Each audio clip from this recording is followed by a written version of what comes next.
संत श्रेष्ठ ज्ञानेश्वर महाराज तसेच जगद्गुरू संत श्री तुकाराम महाराज पालखी परतीच्या अनुषंगाने पिंपरी चिंचवड आयुक्तालय अंतर्गत वाहतुकीत बदल करण्यात आलेले आहेत।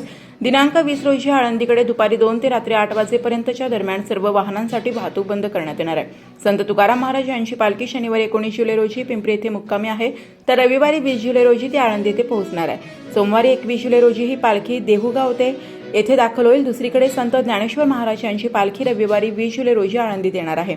या पालखी सोहळ्याच्या दर्शनासाठी मोठ्या संख्येने भाविक उपस्थित राहण्याची शक्यता आहे, ज्यामुळे पालखी मार्गावर वाहतूक कोंडी होण्याची शक्यता निर्माण झाली आहे। यामुळे पिंपरी चिंचवड पोलिसांनी वाहतूक व्यवस्थेत व्यापक बदल जाहीर केले आहेत। या अंतर्गत दिघे, आळंदी, भोसरी, पिंपरी चिंचवड आणि तळवडे वाहतूक विभागांतर्गत अनेक मार्गांवर सर्व प्रकारच्या वाहनांना, विशेषतः जड अवजड वाहनांना प्रवेशबंदी घालण्यात आली आहे। या निर्बंधांमधून रुग्णवाहिका, अग्निशामक वाहने, पोलीस वाहने आणि दिंडीतील वाहने वगळण्यात आली आहेत। नागरिकांना पर्यायी मार्गांचा वापर करण्याचे आवाहन करण्यात आले आहे।